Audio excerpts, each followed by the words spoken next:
À la une de cette édition, succès opérationnel de la force conjointe de l'AES. Elle vient de neutraliser le terroriste Moussa Ima Diallo, numéro 2 de la Katiba Serma. Les forces armées maliennes ont infligé également une lourde défaite hier samedi aux terroristes qui se sont attaqués à la localité de Saï, dans la région de Ossan. La réunion des experts en communication de la Confédération des États du Sahel se poursuit à Bamako. Ils réfléchissent à la création de plateformes digitales pour faire face à la cabale médiatique contre les pays de l'AES. Au deuxième jour de leurs travaux, les spécialistes ont finalisé certains documents, notamment sur la création de la télé et de la radio AES, à soumettre à la réunion ministérielle prévue demain. Concours des auditeurs de justice et greffiers en chef. Ils sont 105 312 candidats repartis entre 6 sites ici à Bamako.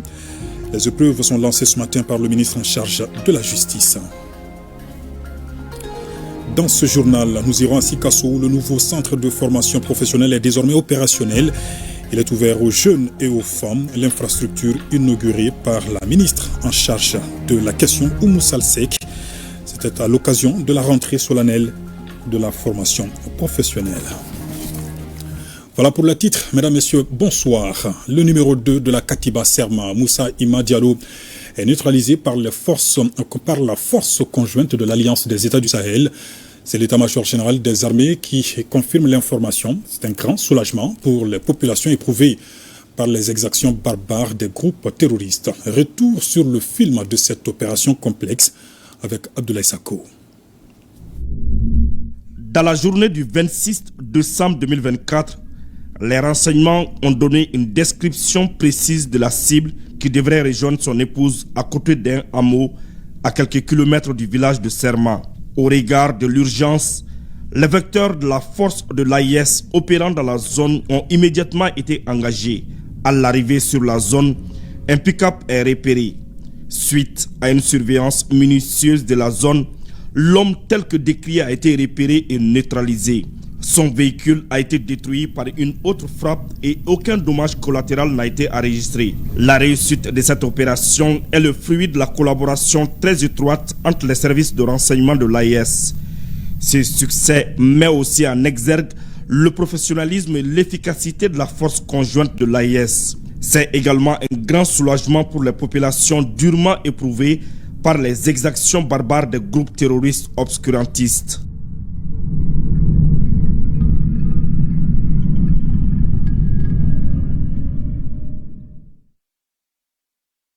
Et puis, hier samedi, les forces armées maliennes ont infligé une lourde défaite aux terroristes qui se sont attaqués à la localité de Saï, dans la région de San. Le bilan, une vingtaine de terroristes neutralisés et du matériel récupéré. On en sait davantage avec Abdoulaye Sako.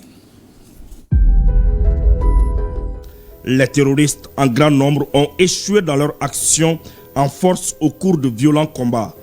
Le bilan provisoire est le suivant. Côté ami, 1 mort, 3 blessés militaires et 2 blessés civils. Côté terroriste, 21 corps abandonnés, des armes, munitions et équipements de tout genre, y compris des mitrailleuses lourdes et des engins explosifs improvisés.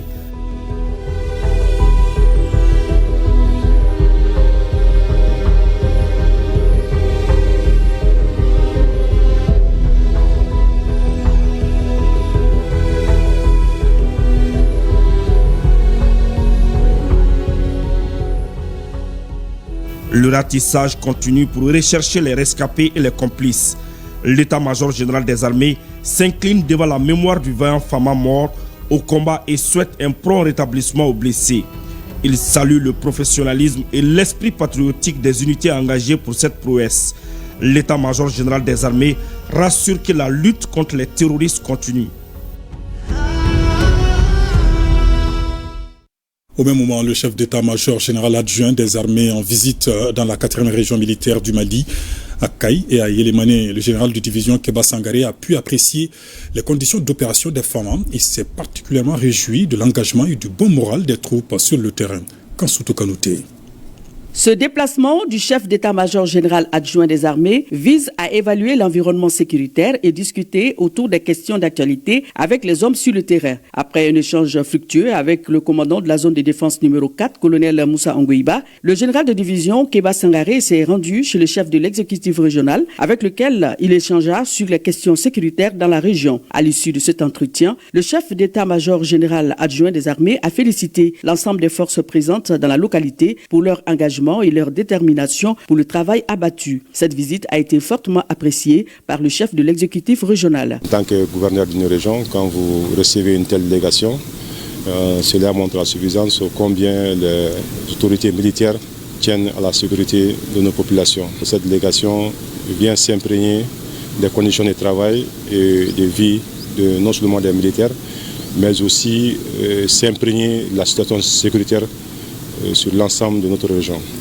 Donc ça, c'est un motif de joie et de satisfaction pour moi. Deuxième étape de cette visite du chef d'état-major général adjoint des armées, général de division Keba Sangaré, le SEC de Yélimane. Sur place, il a rencontré, en compagnie de sa délégation, les populations afin de s'enquérir de la situation sécuritaire qui prévaut dans leur localité. Yélimane, par ma voix, est très content. Nous sommes émus. Nous avons su aujourd'hui que vraiment, nous sommes en train de supporter la transition et la transition pense en nous. Nous avons parlé avec le général comme en famille. Nous saluons Assimi, nous saluons le gouvernement et le tout nouveau Premier ministre, le général Ablaye.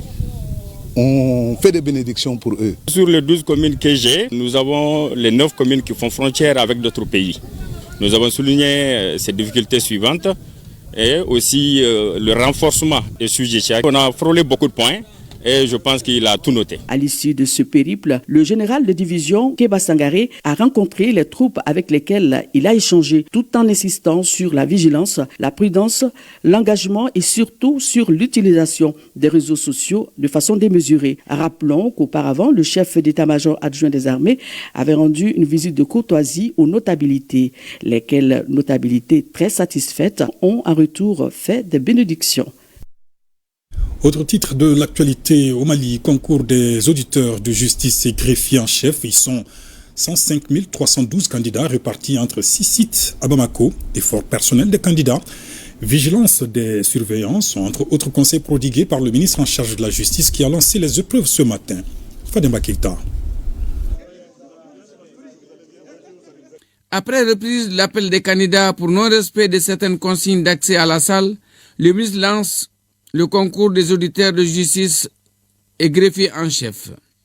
Il ouvre l'enveloppe contenant l'épreuve de droit civil devant les 263 auditeurs de justice qui composent dans l'amphithéâtre 500 de la faculté de droit privé. Ensuite, il précise, je cite, « Le système est tel que personne ne peut aider quiconque ». Fin de citation. Nous avons donné des conseils aux candidats et surtout nous les avons rassurés. Parce qu'il y a beaucoup de candidats les années passées qui pensaient que venir concourir c'était juste une perte de temps parce qu'ils pensaient que les jeux étaient déjà faits. Et à travers les concours que nous avons organisés récemment et les concours qui sont en train d'être organisés par la fonction publique et l'ENA, donc on constate qu'il y a vraiment beaucoup de sérieux dans l'organisation et beaucoup de transparence.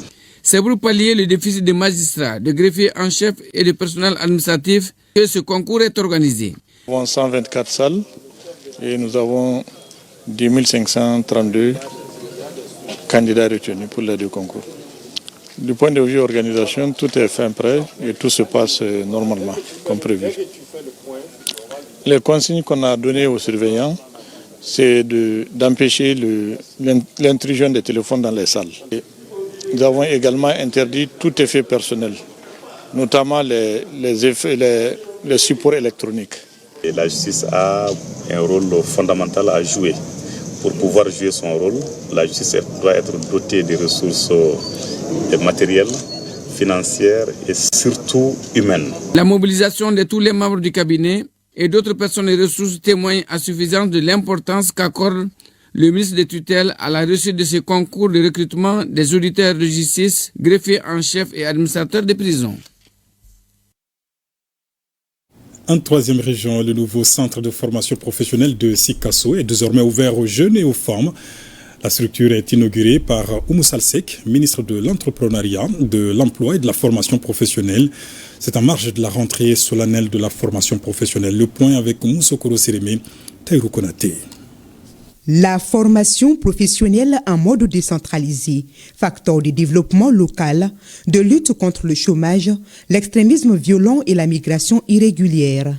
C'est la principale thématique animée par des spécialistes de l'emploi et de la formation professionnelle pour marquer la rentrée solennelle de la formation professionnelle 2024-2025 à Sikasso. Une cérémonie qui regroupe l'ensemble des forces vives de la région, soucieuses de l'insertion socio-professionnelle des jeunes et des femmes. Cette cérémonie prend toute sa signification dans le contexte national actuel, marqué par la ferme volonté de reconquérir pleinement notre souveraineté et de garantir notre indépendance économique sous la conduite éclairée de son Excellence le général d'armée Assimi Goïta. La formation professionnelle n'est pas une réponse temporaire aux besoins du marché. Elle est la clé pour assurer une croissance économique soutenue, équitable et durable. Elle constitue le fondement d'une économie moderne, compétitive et capable de relever les défis de l'innovation et de la mondialisation. Cet événement majeur est couplé à l'ouverture officielle du Centre de formation professionnelle de Sikasso, un véritable espace d'innovation et d'épanouissement des jeunes. Œuvre sociale du président de la transition du sourire pour des personnes atteintes de troubles de langage. Le général d'armée Assimi Goïta parraine l'encadrement d'une 50aine de personnes bègues par des orthophonistes. Un parrainage qui s'inscrit dans le cadre de la 27e édition de la Journée mondiale du bégaiement. Tchemoko Konati.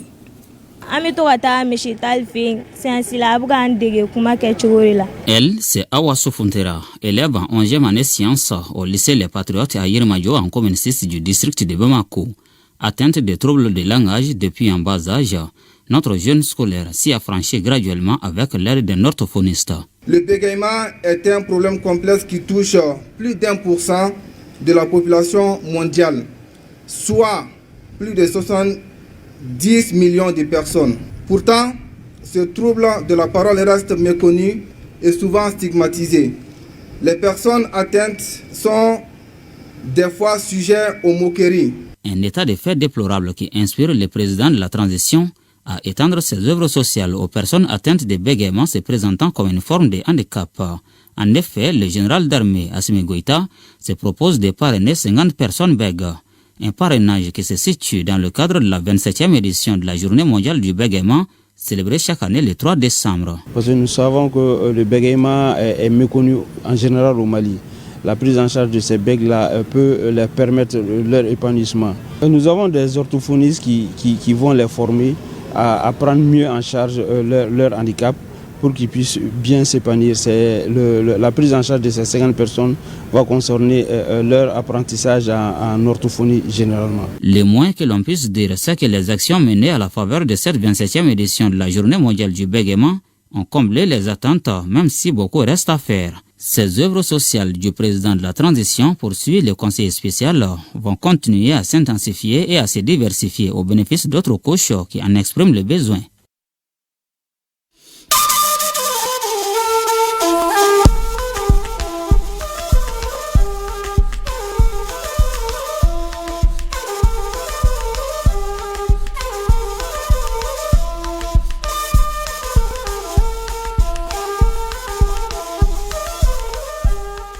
Demain s'ouvre à Bamako la réunion des ministres en charge de la communication de l'AES. En prélude à la rencontre, les experts réfléchissent à la création de plateformes digitales pour faire face à la cabale médiatique contre les pays de l'AES. Au deuxième jour des travaux, les spécialistes ont finalisé certains documents, notamment sur la création de la télé et de la radio AES. Des documents qui seront soumis demain à la réunion ministérielle. Youssouf Diakité.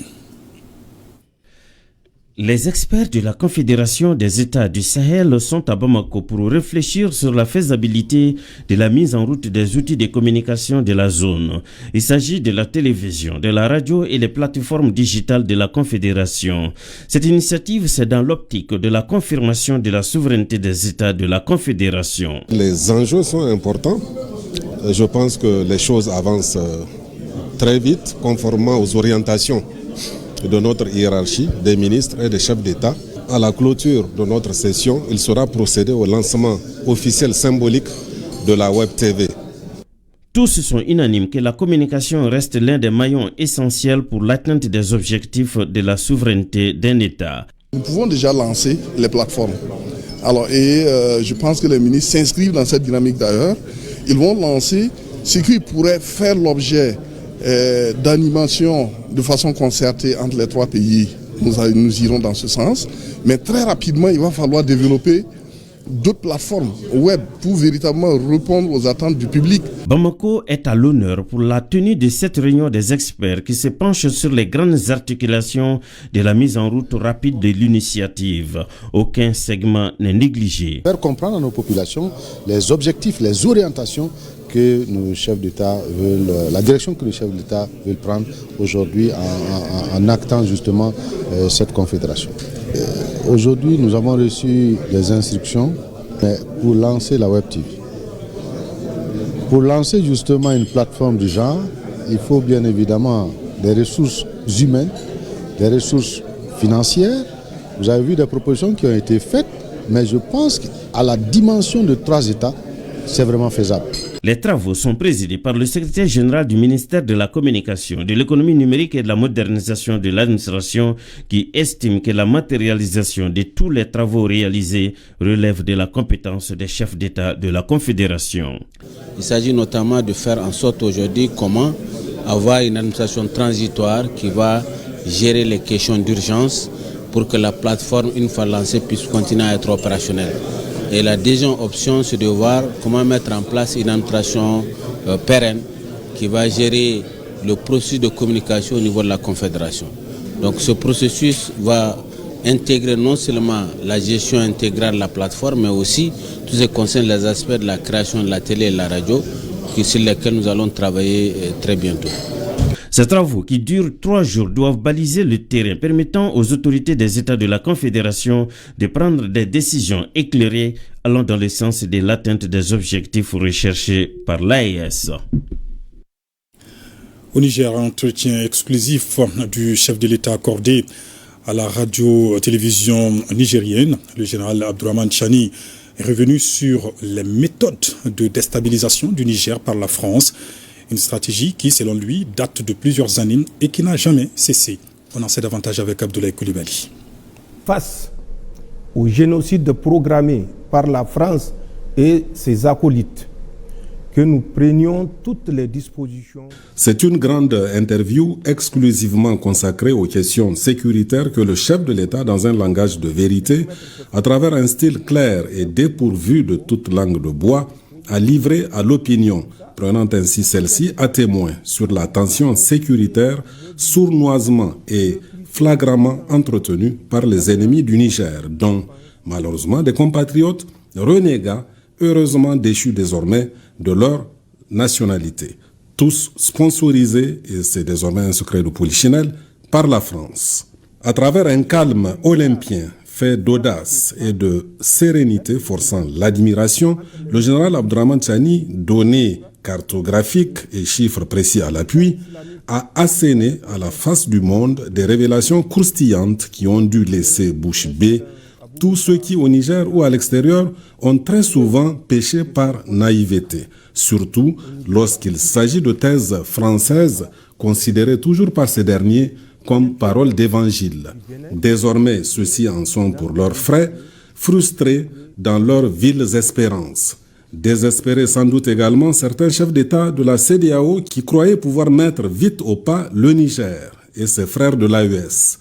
Ils ont en effet dû être estomaqués en découvrant à travers le général Chani que le CNSP en sait beaucoup sur leurs agissements sordides. Sans doute, ces chefs d'État d'un genre nouveau et passé maître dans l'art de la fourberie à des fins personnelles et égoïstes sont-ils désormais anxieux plutôt qu'enthousiastes? Sans doute aussi, le général Tchani a-t-il désormais cloué le bec à tous ces oiseaux de mauvais augure qui ont eu l'outrecuidance de renier leur propre pays qui leur a pourtant tout donné. Lors d'échéance de la nationalité nigérienne, que certains esprits retors tentent de fustiger, n'est pourtant pas sans précédent au Niger. Pour leur part, les peuples résilients de l'AES doivent rester vigilants face à l'adversité, car la menace est réelle, a averti le chef de l'État. Le combat sera âpre et de longue haleine, a-t-il encore prévenu. Nous devons par conséquent redoubler d'efforts et de vigilance. Nous devons rester mobilisés, unis et solidaires. Nous ne devons en aucun cas baisser l'échine et sacrifier les générations futures. Nous devons continuer à défendre notre souveraineté pleine et entière, car le chemin est tout indiqué par le peuple nigérien, dont nos FDS sont partie intégrante. Les FDS auxquels le général Abdrahmane Tchani a encore rendu un vibrant hommage pour leur sens du patriotisme.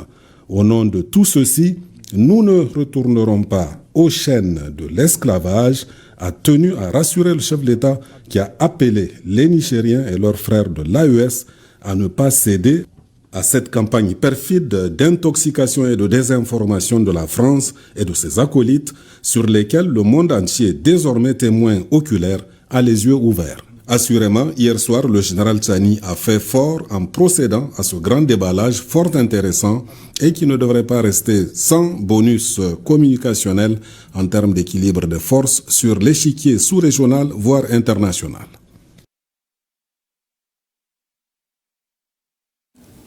Et au Burkina Faso, le camp Wenze Koulibaly de Bobo Dioulasso a servi de cadre pour la remise de vivres aux veuves et enfants des forces de défense et de sécurité tombées sur le champ de bataille. Objectif, cultiver la solidarité et l'entraide entre populations et leur armée. Betty Bie Naom et Salam Dabal. Veuves et orphelins des forces de défense et de sécurité reçoivent ici des kits composés de riz, de l'huile, des pâtes alimentaires, des cartons de savon et de la boisson à cette journée de solidarité. Une journée initiée par les premiers responsables de la 2e région militaire en partenariat avec la SNCITEC et plusieurs organisations de la société civile de Haut-Bassin. Cette double contribution de la SNCITEC, qui est une entreprise citoyenne, qu'autant de fois il y aura des besoins à satisfaire et pour apporter notre part contributive au retour de la paix et en soutien aux forces de défense et de sécurité et aux communautés victimes de la barbarie, et SNCITEC sera présente. On a vu les difficultés que les orphelins et les veuves ont vécues pendant leur enfance jusqu'à grandir. Raison pour laquelle le grand frère a décidé de créer la fondation pour aider les veuves et les orphelins. Des gestes combien importants, fortement salués par les bénéficiaires et les initiateurs de cette journée de solidarité. Ça nous va droit au cœur et nous tenons à remercier les donateurs et tous ceux ou celles qui ont pensé à nous. Nous les remercions. Ici, c'est pour mettre en valeur nos frères qui sont tombés sur leur honneur et dire à leurs familles, les orphelins qui ne sont pas orphelins. En marge de cette cérémonie, le commandant de la 2e région militaire en compagnie du gouverneur de la région de Haut-Bassin ont procédé à la réception de la clôture du camp affecté par les eaux de pluie et réhabilité cette année par la SNCITEC à hauteur de 12 millions de francs CFA. En guise de reconnaissance, la nationale des huiles et du savon du Burkina Faso a reçu une attestation de la part de la hiérarchie militaire. À Gao, Douanza et Bandiagara, les légitimités traditionnelles et leaders religieux soutiennent la récente déclaration des chefs d'État de la Confédération AES. C'est à l'issue d'une rencontre d'information sur le sujet. Le point avec Agali Aguissa et Kassim Diallo. Le retrait des 3 pays de la Confédération des États du Sahel, de la Communauté économique des États de l'Afrique de l'Ouest, CEDEAO, est définitif. Cette décision irréversible du Collège des chefs d'État de la Confédération a été partagée ce jeudi avec les légitimités traditionnelles de la région de Gao. Elle se confirme au regard de certaines stratégies développées par des ennemis de la paix pour déstabiliser les trois pays. Ces partenaires ennemis, ayant pris la mesure de la détermination des nouvelles autorités à compter sur elles, organisèrent des vastes complots de déstabilisation contre notre pays.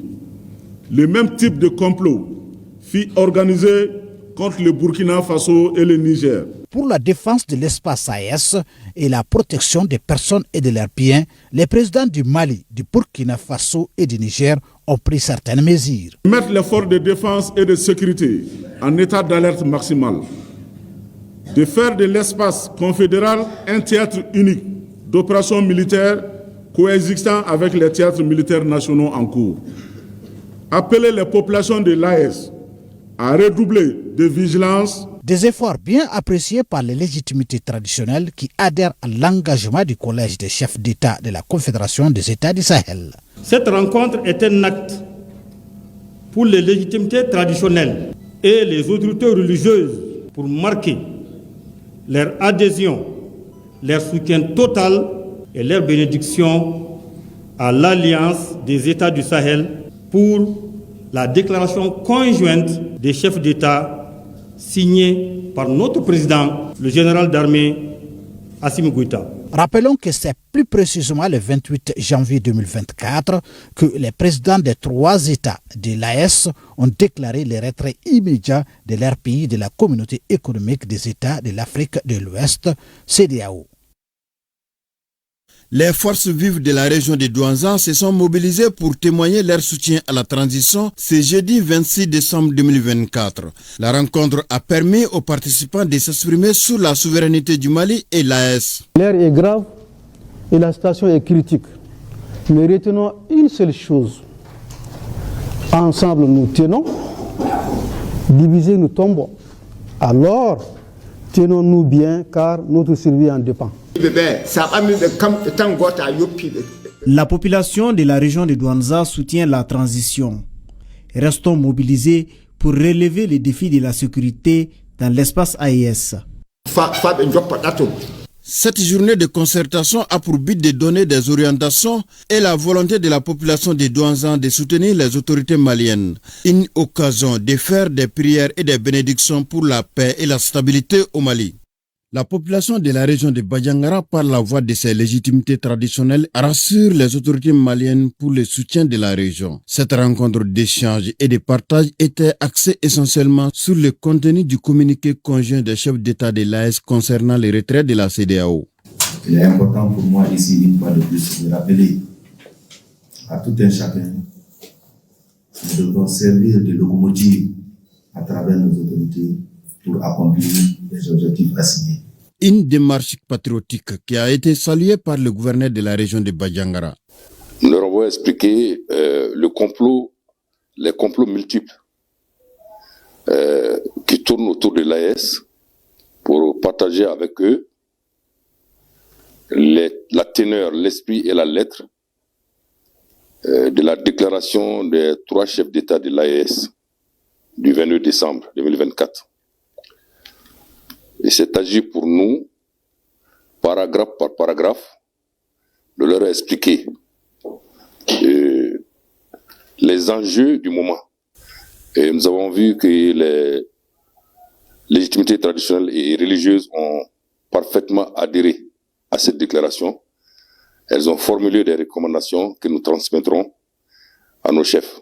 Cette rencontre des leaders d'opinion de Badiangara a également donné l'occasion aux participants d'aborder des questions de développement économique de la région.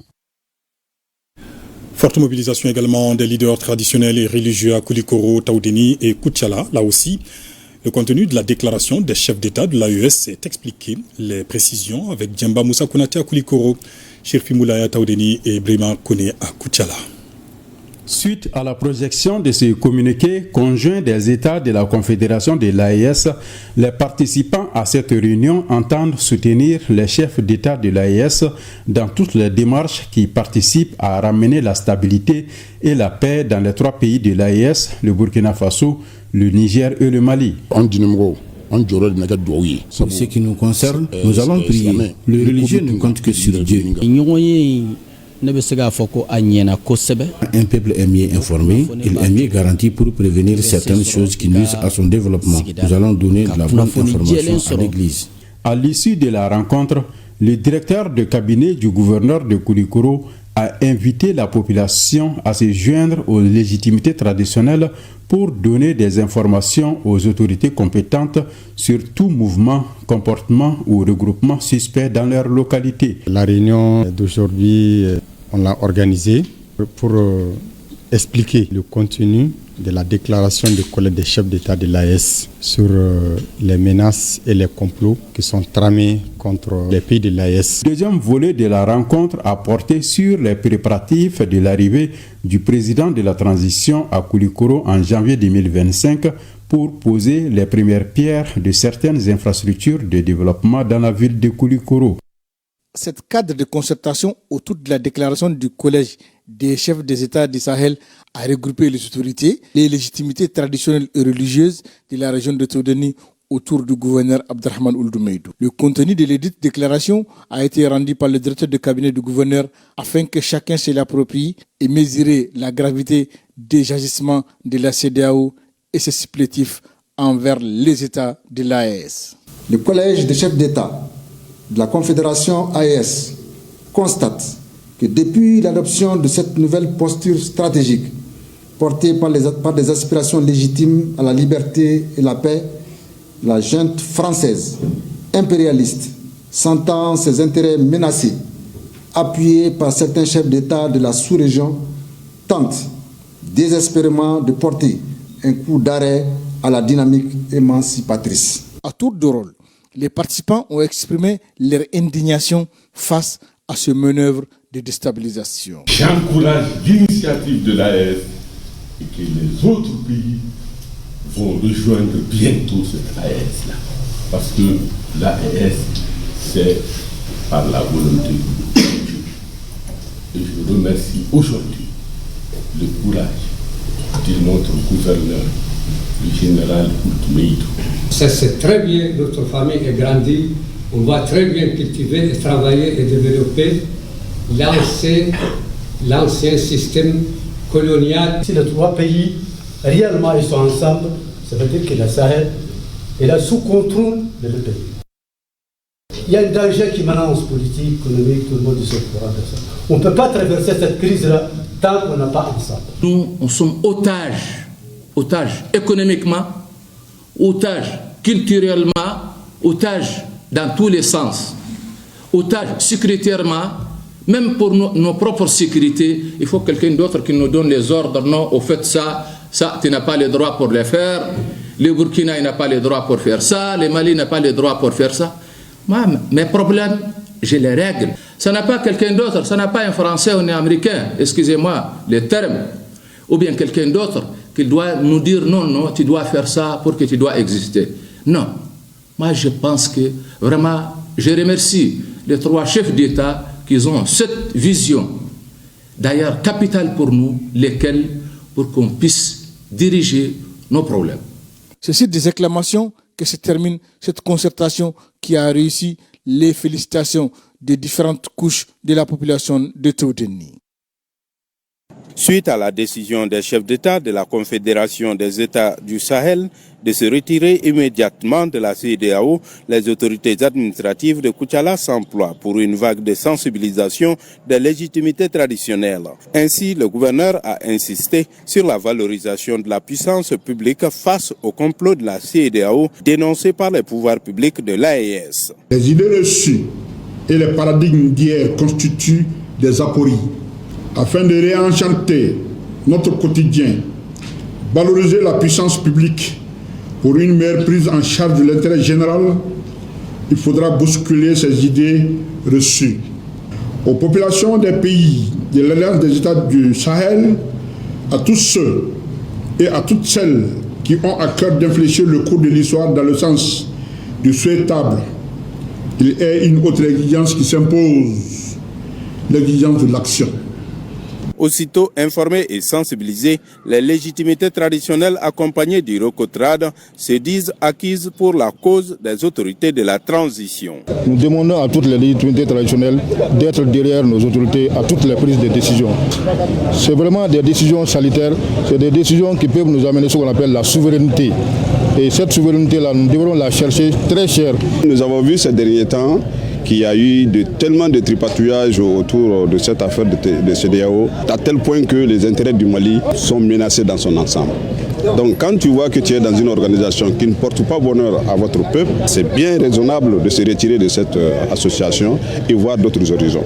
Du discours du gouverneur, les légitimités traditionnelles et le recotrade de Koutiala retiennent l'annonce par le président de la Confédération de l'AES, le général d'armée Assimi Goïta, comportant 3 mesures. Il s'agit là de l'état d'alerte maximal pour les forces de défense et de sécurité, la mise en place d'un théâtre unique d'opérations militaires dans l'AES et l'appel des populations à la vigilance et au rejet d'enrôlement dans les groupes terroristes. À toutes et à tous, je veux dire qu'il est urgent de faire émerger une opinion publique politique africaine de l'AES, de créer un mouvement populaire, un courant d'opinion pour l'unité de notre confédération.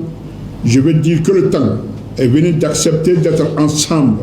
Le général de division Abdoulaye Cissé a incité ses interlocuteurs à œuvrer pour relever les défis d'une renaissance de notre confédération. Et pour boucler cette page AES, ces images qui nous parviennent de Niamey, l'arrivée du Premier ministre dans la capitale nigérienne pour une visite d'amitié et de travail de 72 heures. Le général de division, Abdoulaye Maïga, comme vous le voyez, est accueilli à sa descente d'avion par son homologue nigérien Ali Mohamed Zeyn et plusieurs membres du gouvernement. Demain, le chef de gouvernement assistera aux côtés des premiers ministres du Niger et du Burkina Faso à la finale du 45e championnat national de lutte traditionnelle à Dosso. Lors de son séjour, le Premier ministre, qui est accompagné par 2 membres du gouvernement, aura des discussions avec ses homologues sur le renforcement de la coopération entre les membres de la Confédération des États du Sahel. Ce déplacement est la première visite internationale du général de division Abdoulaye Maïga depuis sa nomination au poste de Premier ministre. Les échos de ce déplacement du chef du gouvernement à Niamey, dans la capitale nigérienne, avec Mamari Kone et Aliou Touré demain dans nos futures éditions. L'arrivée donc du Premier ministre, général de division Abdoulaye Maïga, tout à l'heure en début de soirée à Niamey pour une visite d'amitié de travail de 72 heures.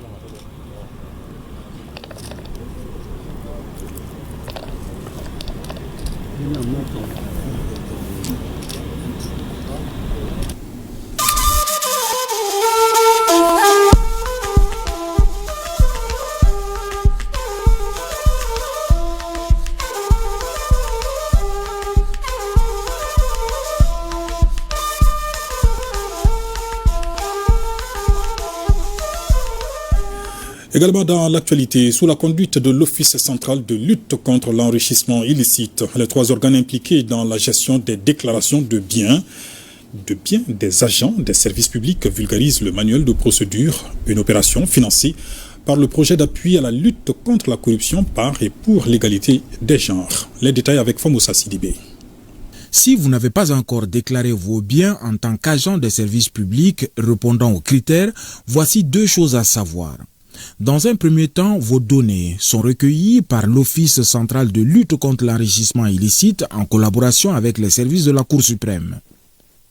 Dans un second temps, vos informations sont transmises à l'autorité de protection des données à caractère personnel à travers un dispositif physique et informatisé pour sécuriser les lieux de dépôt des déclarations des biens et restreindre leur accès à une catégorie d'agents préalablement autorisés. Selon le ministère de la Justice, les critères qui prévalent, l'utilité de l'opération et les spécificités doivent être connus de tous. La déclaration des biens concerne des personnes désignées par la loi en fonction des critères précis. En l'occurrence, les personnes qui exercent l'autorité publique ou disposent d'un pouvoir de décision, celles qui gèrent les finances publiques ou qui ont une responsabilité financière et celles dont leurs fonctions les exposent à des risques de corruption. Elle est une mesure dissuasive pour les responsables publics dans la mesure où elle contribue à dissuader les décideurs de commettre les infractions et à renforcer les règles déontologiques.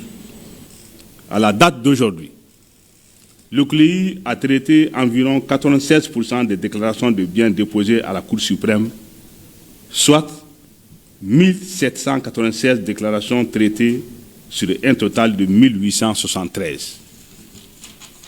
En 2023, le dépôt des déclarations de biens a drastiquement baissé à plus de 90%, représentant le nombre de 60 déclarations.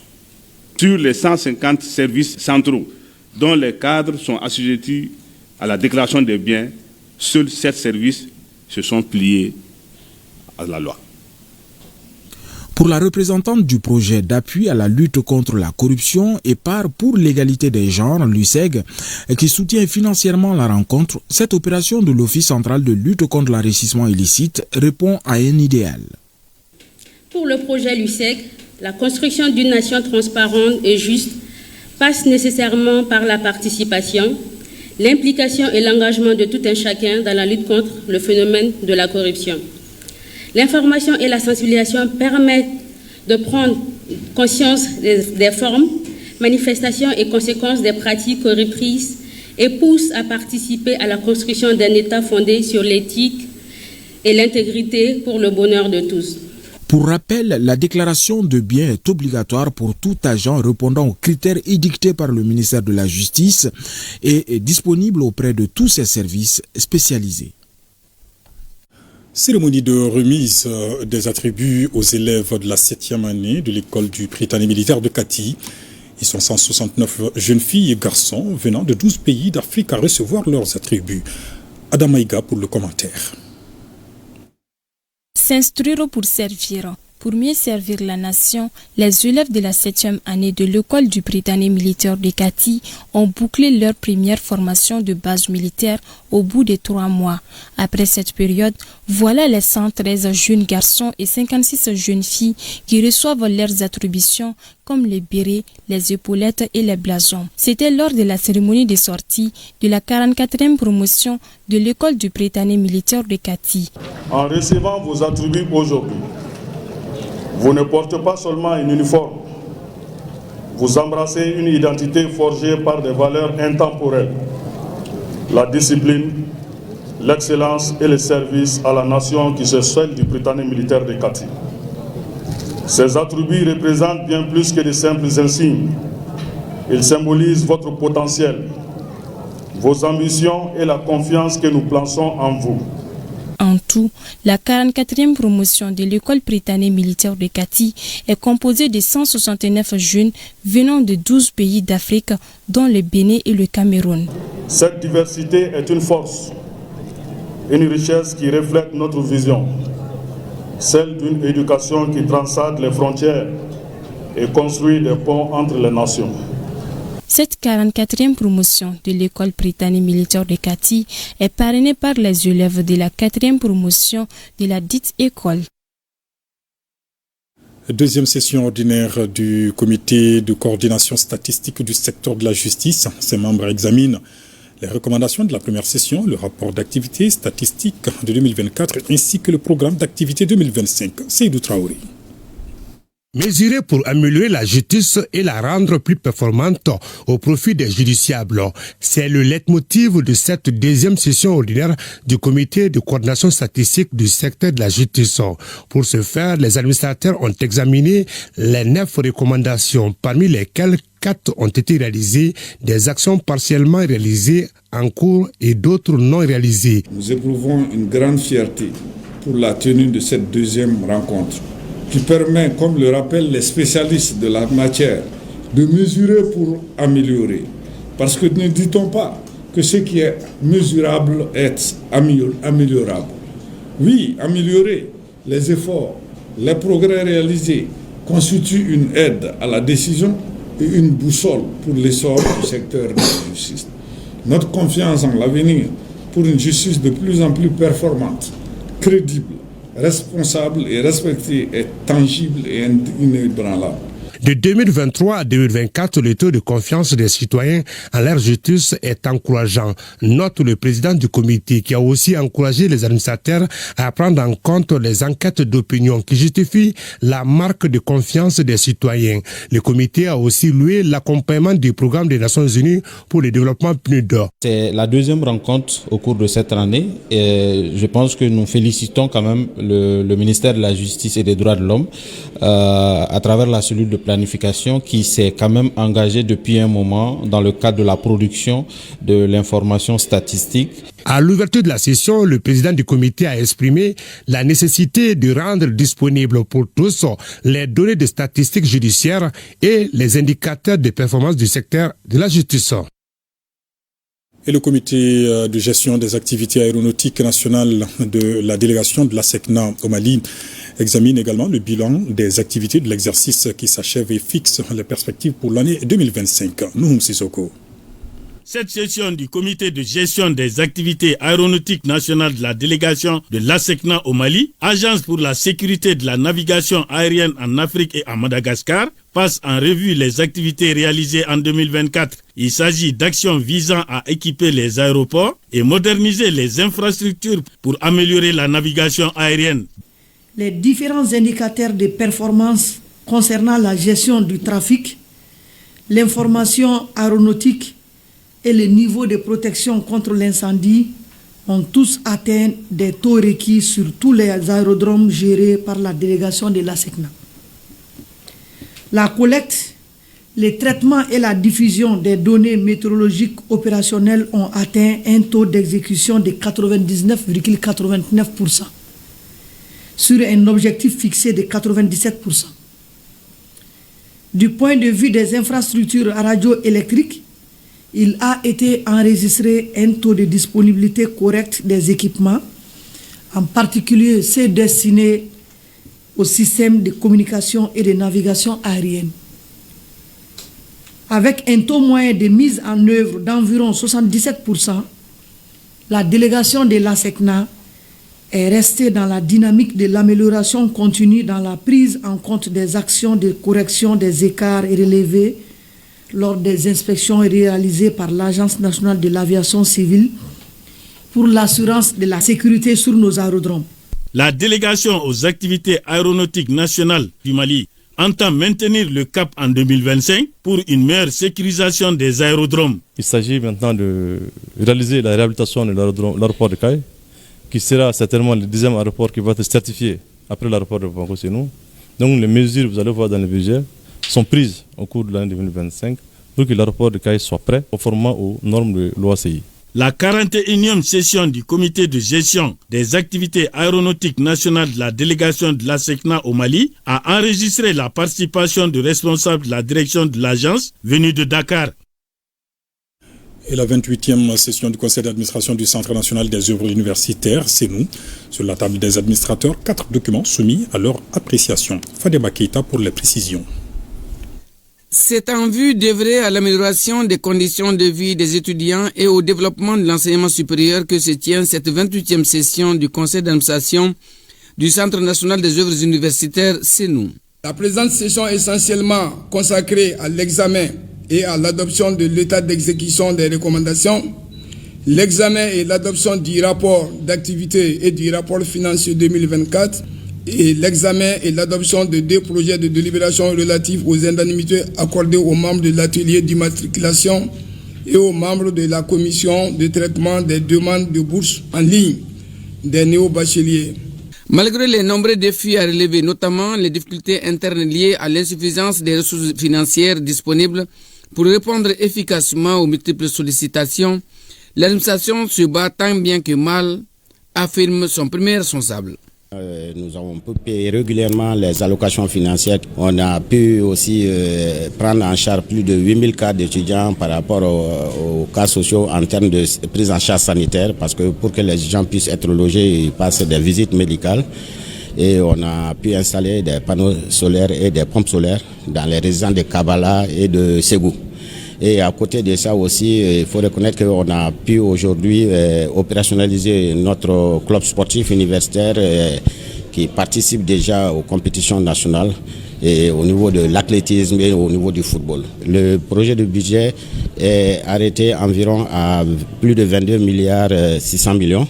On a plus de 3,5% d'augmentation. Au niveau du renforcement des capacités opérationnelles des œuvres universitaires, nous pouvons noter la dotation des résidences universitaires en matériel de literie et de couchage. À ceci s'ajoutent beaucoup d'activités en perspective en 2025. Pour l'année 2025, en perspective, nous continuerons à améliorer le système d'information de notre gestion, qu'on appelle le SIGU. Et nous allons lancer un système d'information aux étudiants qui va leur permettre, à travers les SMS, de connaître la situation de traitement de leur allocation financière. Et aussi, nous allons mobiliser les ressources pour construire une résidence à Katibou, à l'IPR Katibou, et à travers le budget spécial d'investissement. Et aussi, on va ouvrir une nouvelle antenne à Sikasso. Le département de tutelle promet accompagner et soutenir le CENU dans la mise en œuvre des réformes et actions envisagées. Et le Fonds d'appui à l'industrie cinématographique examine également le rapport d'activité 2024 et adopte le projet d'activité et le budget 2025. On en sait plus avec Daouda Kone. Le bilan de l'exercice 2024 du Fonds d'appui à l'industrie cinématographique FAIC révèle des avancées significatives selon les gestionnaires du fonds. L'objectif principal, c'était faire une communication en termes d'ateliers en direction des acteurs et en direction des structures qui sont impliquées dans l'accompagnement du Fonds d'appui à l'industrie cinématographique. Ces ateliers avaient pour objectif également, non seulement de faire connaître le rôle et la place du Fonds d'appui à l'industrie cinématographique dans le financement des projets cinématographiques, mais également d'inciter et sinon de sensibiliser l'ensemble des structures impliquées. Malgré ces réalisations, l'année 2024 a été difficile pour le Fonds d'appui à l'industrie cinématographique FAIC qui tient sa 10e session.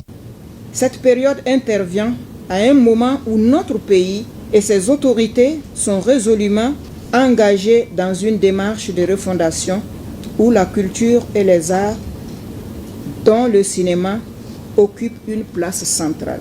Il est impératif de tirer parti de cette dynamique pour élaborer des textes législatifs et réglementaires garantissant au FEC des ressources pérennes. Concernant les ambitions de 2025, la structure sollicite le maintien des subventions allouées au FAIC, surtout celles de l'État qui est essentielle pour continuer les appels à projets et d'en assurer le succès.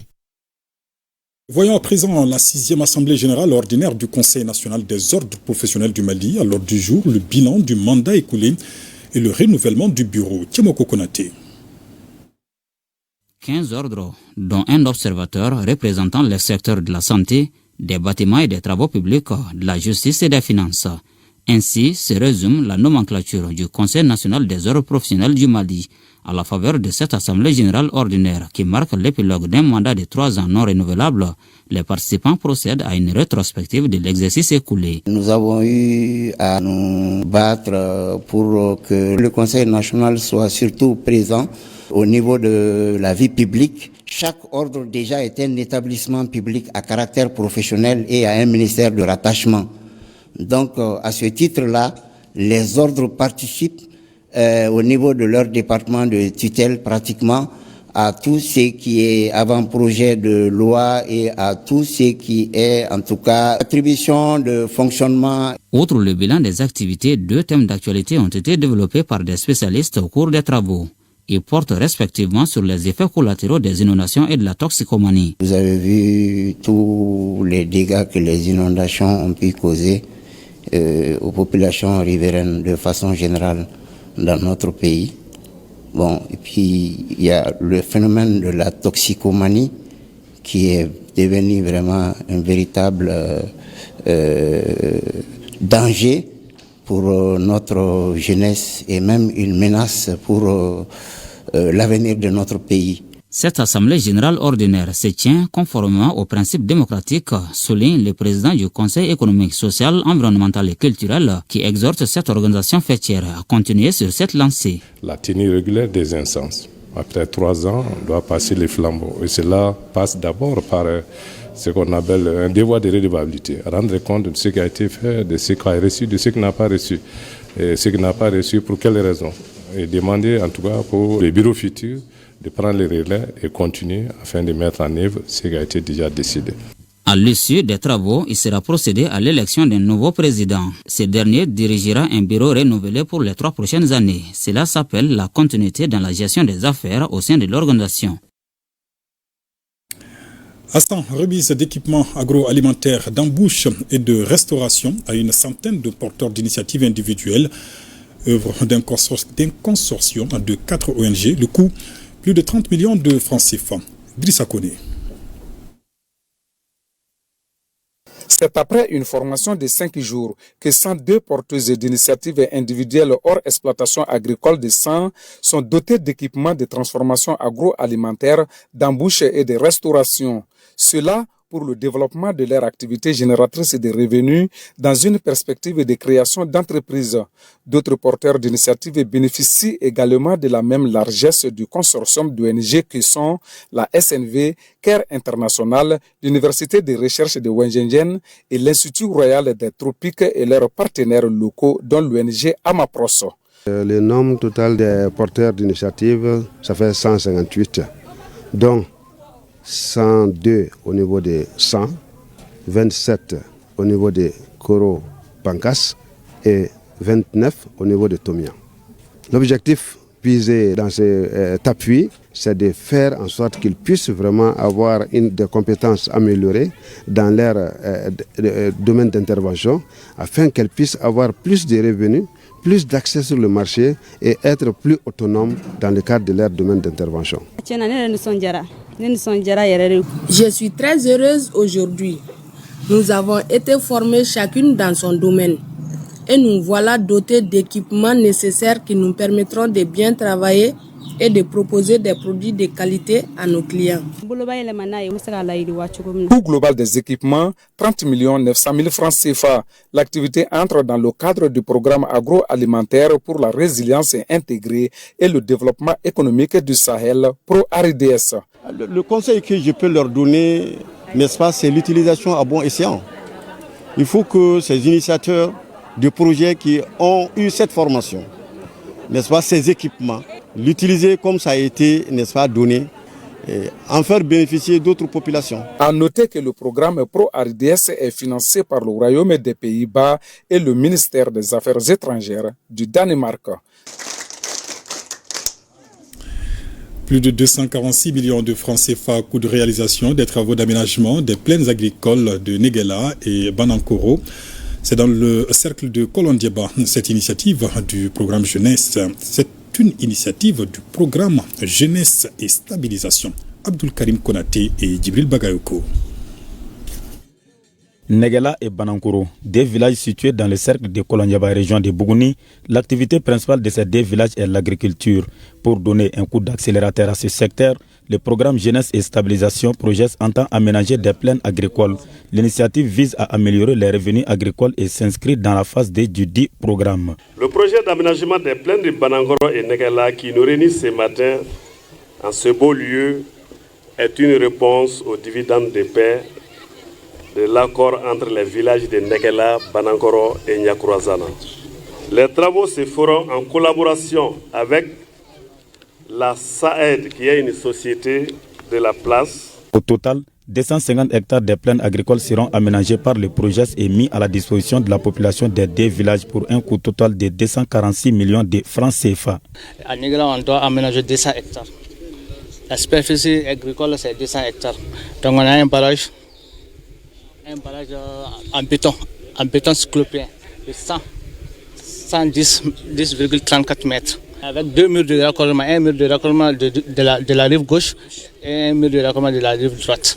Nous sommes réunis pour être témoins de la cérémonie de lancement des travaux d'aménagement des plaines de Banankoro et de Negela. Rappelons que l'objectif général du projet D est de favoriser la stabilisation des zones fragilisées du Mali et le renforcement du contrat social pour une amélioration de l'offre de services socio-économiques de base. La première édition du festival des musiques endogènes du Mandé, dénommé Mandé Niaga, se tiendra du 18 au 23 février 2024 à Badougou, Djoliba, annonce faite par Salif Keita. Face aux journalistes, un but de l'événement, valoriser et préserver le patrimoine culturel et artistique du Mandé. Ibrahim Kaoukonate, Toumani Diabaté.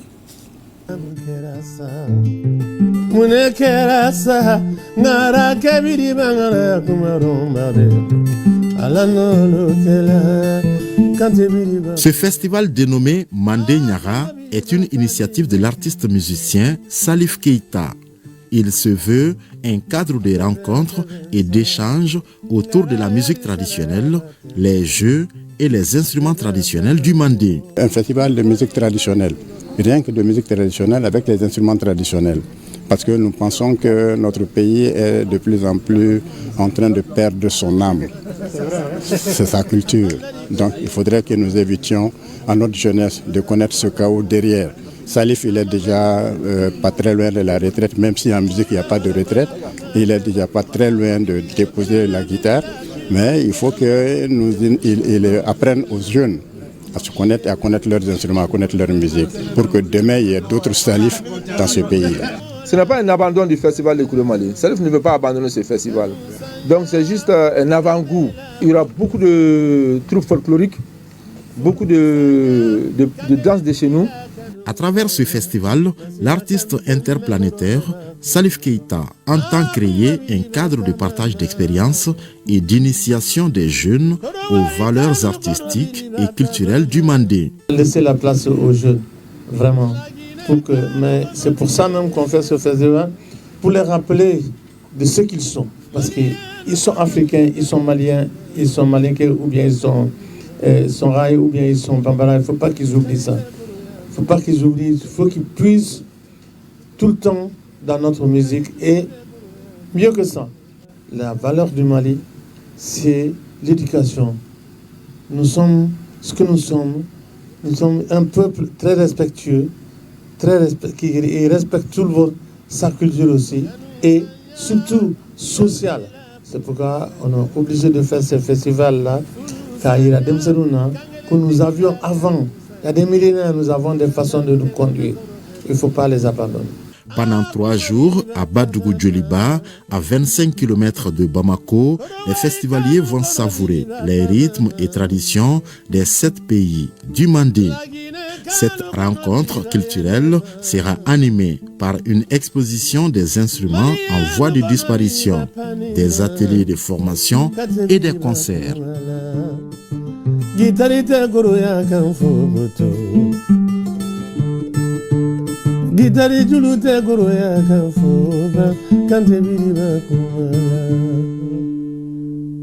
Festival Mandé Niaga à Badougou Djoliba du 18 au 23 février 2025 avec Salif Keita à retrouver dans vos kiosques désormais ce numéro spécial du journal La Sirène qui retrace les grandes étapes de l'histoire du journal. Il met en lumière également certaines réalisations et propose une piste de sortie de crise pour un Mali de paix et de cohésion sociale. L'actualité des sports dans quelques instants.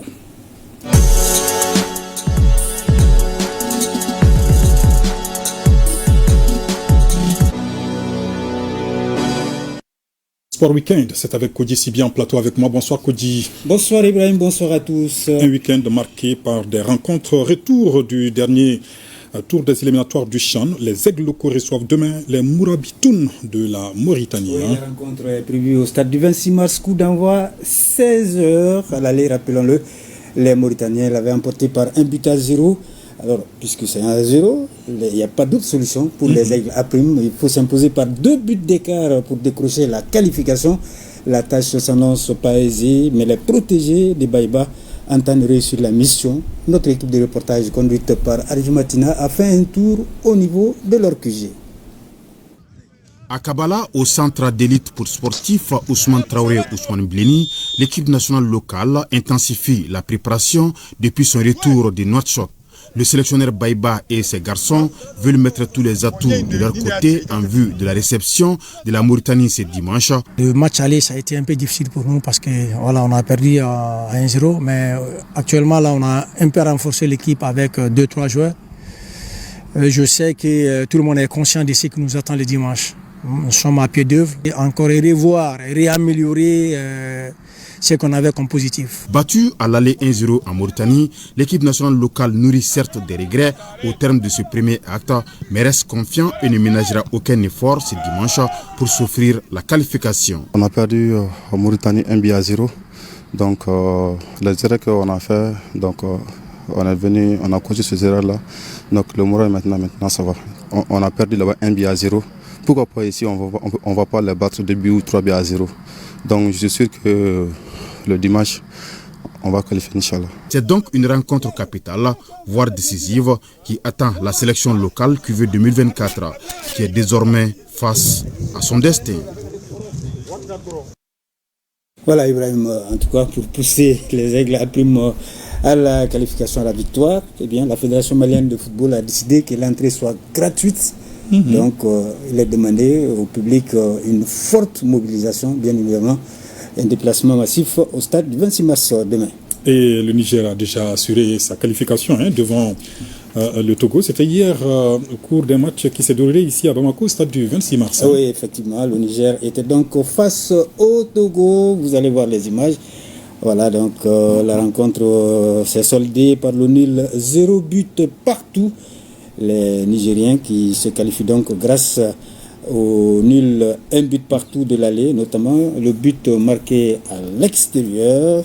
Le MENA local décroche ainsi le précieux ticket pour la phase finale de ce championnat d'Afrique des Nations CHAN. Et on termine, Koji. On va poursuivre. Oui. Le temps juste de terminer avec ces images-là, puisqu'il y a une deuxième rencontre. Effectivement, on va passer tout à l'heure au Burkina Faso. Voilà, le Burkina Faso, même son de cloche, bien évidemment, pour le Burkina Faso. Les étalons ont donc joué cet après-midi au stade du 26 mars. Oui. Vous apercevez les images et la joie. Alors, ils sont qualifiés. Voilà, des Burkinabés qui se qualifient. Ils ont gagné cet après-midi 2-0 devant la Côte d'Ivoire. Et puisque c'est par ce même score que la Côte d'Ivoire avait gagné à l'aller, il fallait recourir à l'épreuve des tirs au but. Voilà. Et dans cet exercice-là, c'est le Burkina Faso qui a eu donc les pieds errés, puisqu'ils se sont imposés par 4 tirs réussis contre 2 pour les Ivoiriens. Vous voyez les réalisations justement du MENA local habillé en blanc. Non, des étalons plutôt. Oui, les étalons. Voilà. Les étalons du Burkina Faso, les étalons habillés en blanc, qui gagnent 2-0 face à la Côte d'Ivoire. Voilà, ce n'était pas suffisant, il fallait donc recourir à l'épreuve de tir au but. Et là, dans cet exercice-là, je le disais tout à l'heure, c'est l'équipe du Burkina Faso qui s'est imposée par 4 tirs réussis contre 2. Voilà, l'Ivoirien qui met le ballon au-dessus. Et voilà, le Burkinabé qui met dedans. Quelques temps forts de ce match Burkina et Côte d'Ivoire. Voilà, alors, les étalons joueront, on va le rappeler, leur 4e phase finale de CHAN. Ce sera dans 3 pays, Ibrahim, à savoir la Tanzanie, l'Ouganda et le Kenya, du 1er au 28 février prochain. La compétition regroupera 16 sélections nationales composées des joueurs évoluant uniquement dans un club de leur pays.